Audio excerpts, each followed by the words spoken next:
आज हम एक बहुत ही दिलचस्प विषय पर बात कर रहे हैं। धान की खेती में कल्लों की संख्या कैसे बढ़ाएं?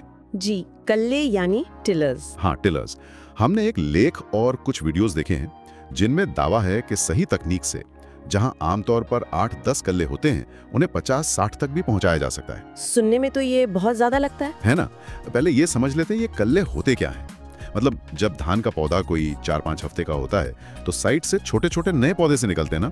जी हाँ, बिल्कुल, उन्हीं को कल्ले कहते हैं। और सीधी सी बात है, जितने ज्यादा कल्ले उतनी ज्यादा बालियां निकलेंगी और उतनी ही पैदावार बढ़ेगी। बिल्कुल, तो धान की फसल के लिए कल्लों का बहुत महत्व है। पैदावार अच्छी चाहिए तो इनकी संख्या बढ़ानी ही होगी। तो चलिए देखते हैं कि ये कैसे मुमकिन है। स्रोत के हिसाब से शुरुआत कहाँ से करनी है? खेत की तैयारी से? हाँ, रोपाई से भी पहले। स्रोत कहता है कि रोपाई के करीब 15-20 दिन पहले खेत में जैविक खाद डालना बहुत जरूरी है, जैसे गोबर खाद हो गई या वर्मी कंपोस्ट। अच्छा, 15-20 दिन पहले। इसका क्या कारण है? देखिए, जैविक खाद को ना मिट्टी में पूरी तरह से घुलने मिलने मतलब डीकम्पोज और मिनरलाइज होने में थोड़ा समय लगता है, ताकि उसके जो पोषक तत्व हैं वो पौधों को आसानी से मिल सकें। तो जब तक आप रोपाई करेंगे वो खाद अपना काम करना शुरू कर चुकी होगी। समझ गया। मतलब ये एक तरह से नींव डालने जैसा है कल्लों के लिए। बिल्कुल। और फिर बात आती है बेसल डोज की, जो रोपाई के समय या बस उससे ठीक पहले देते हैं। हाँ, इसमें 2 ऑप्शन बताए गए हैं।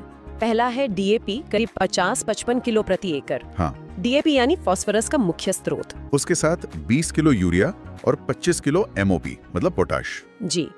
और दूसरा ऑप्शन है एनपीके खाद, 75 किलो प्रति एकड़, जिसमें तीनों मुख्य तत्व होते हैं। हाँ, और इसके साथ फिर 20 किलो यूरिया और एमओपी थोड़ा कम 8-10 किलो। जी, ये जो शुरुआती डोज है ना, खासकर इसमें फास्फोरस और पोटाश, ये जड़ों को मजबूत बनाते हैं, पौधा अच्छे से जमता है, जो ज्यादा कल्ले फूटने के लिए बहुत जरूरी है। ओके, तो रोपाई हो गई, बेसल डोज भी दे दिया, अब आगे? स्रोत में जिंक सल्फेट पर बहुत जोर दिया गया है। रोपाई के 7-10 दिन बाद। हाँ, जिंक की बात तो लगभग अनिवार्य बताई गई है। धान में इसकी कमी बहुत आम है। अच्छा। और अगर जिंक कम हुआ तो कल्ले ठीक से नहीं निकलते, इसका सीधा असर पड़ता है। तो कितना डालना है? अगर 21% वाला जिंक सल्फेट है तो करीब 10 किलो प्रति एकड़, और अगर 33% वाला है तो 8 किलो काफी है। इससे यूरिया में मिलाकर डालना आसान रहता है। स्प्रे भी कर सकते हैं? हाँ, स्प्रे का भी ऑप्शन है, करीब 5 ग्राम प्रति लीटर पानी। स्रोत में ये भी बताया है कि अच्छे रिजल्ट के लिए थोड़ा बुझा हुआ चूना मिला सकते हैं, उससे कैल्शियम भी मिल जाता है। ठीक है, जिंक का ध्यान रखना है। और बढ़त के लिए नर्सरी के बारे में कुछ खास, मतलब जो चारा लगाते हैं? हाँ, नर्सरी की उम्र बहुत मायने रखती है। सबसे अच्छा है 20-25 दिन का चारा। ज्यादा उम्र का क्यों नहीं? मान लीजिए 30-35 दिन का हो गया तो? देखिए, ज्यादा उम्र के चारे की जड़ें थोड़ी सख्त हो जाती हैं, फिर जब आप उसे उखाड़ कर लगाते हैं तो उसे नई जगह जमने में ज्यादा टाइम लगता है। और इससे कल्ले निकलने की जो प्रक्रिया है वो धीमी पड़ सकती है या कम हो सकती है। समझ गया। और लगाते समय दूरी? हाँ, दूरी का भी जिक्र है। लाइन से लाइन की दूरी करीब 20-25 सेंटीमीटर और पौधे से पौधे की 15 सेंटीमीटर। इसका क्या फायदा? इससे हर पौधे को अपनी जगह मिलती है, हवा लगती है, धूप मिलती है, मिट्टी से पोषण लेने में आसानी होती है, जड़ें भी फैल पाती हैं। सही बात है। अब आते हैं उस चीज पर जिससे स्रोत शायद सबसे ज्यादा जरूरी बता रहा है, पानी का मैनेजमेंट। जी हाँ, पानी।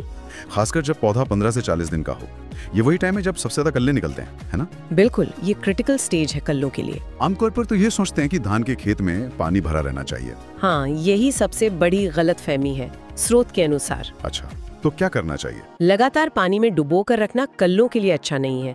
जड़ों को भी हवा चाहिए होती है सांस लेने के लिए। हाँ, ये तो है। ज्यादा पानी से जड़ें गलने लगती हैं, सड़न पैदा हो सकती है, तो एक संतुलन बनाना है। संतुलन मतलब खेत में नमी बनी रहे वो जरूरी है, लेकिन ऐसा भी न हो कि मिट्टी सूखकर फटने लगे और ऐसा भी न हो कि पानी हमेशा लबालब भरा रहे। तो कभी गीला, कभी थोड़ा सूखने दें। हाँ, कह सकते हैं, कभी नमी कभी हल्का सूखापन वाली स्थिति, खासकर वो 15 से 40 दिन वाले पीरियड में।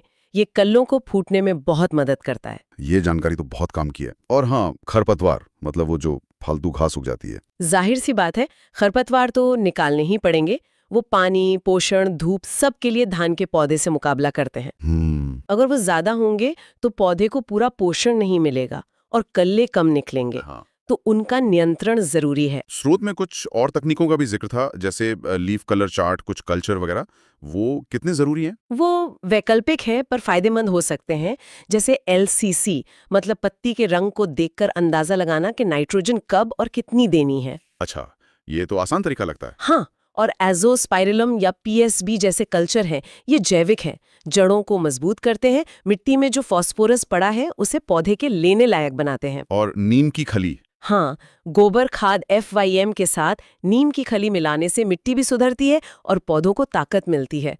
अगर मुमकिन हो तो इन्हें आजमा सकते हैं। एक गलती जो लोग अक्सर करते हैं उसका भी जिक्र है कि एक ही जगह पर 8-10 पौधे लगा देना। हाँ, ये सोच के ज्यादा पौधे मतलब ज्यादा कल्ले, ये बिल्कुल गलत है। क्यों? अरे, इससे तो पौधों में आपस में ही कंपटीशन बढ़ जाता है। जगह के लिए खाने से बढ़ नहीं पाता, कल्ले कहाँ से बनाएगा? सही कहा। तो अगर सारी बातों को समेटें तो बम्पर कल्लों के लिए क्या-क्या करना है? देखिए, सबसे पहले रोपाई से पहले खेत की तैयारी, जैविक खाद, फिर सही बेसल डोज, हाँ, समय पर जिंक देना, नर्सरी की सही उम्र 20-25 दिन वाली, उचित दूरी पर रोपाई। बिल्कुल, और सबसे अहम 15 से 40 दिन की अवस्था में पानी का बहुत ध्यान से प्रबंधन, न ज्यादा न कम। और खरपतवार नियंत्रण। जी हाँ, इन बातों पर अगर ध्यान दिया जाए तो स्रोत के अनुसार कल्लों की संख्या वाकई सामान्य से कई गुना बढ़ाई जा सकती है। और जिससे पैदावार बढ़ना तो तय है। बिल्कुल। ये सब सुन के एक सवाल मेरे मन में आ रहा है। हाँ, बताइए। हमने देखा कि कल्लों के विकास के लिए वो 15 से 40 दिन का समय और उसमें पानी का मैनेजमेंट कितना नाजुक और महत्वपूर्ण है। हाँ, ये तो साफ है। तो ये सोचना दिलचस्प होगा कि जैसे जैसे मौसम बदल रहा है, जलवायु परिवर्तन हो रहा है, अलग-अलग क्षेत्रों में किसानों को इस महत्वपूर्ण दौर में पानी के सही स्तर को बनाए रखने के लिए अपनी रणनीतियों में क्या बदलाव करने पड़ सकते हैं। ये भविष्य के लिए एक अहम मुद्दा हो सकता है।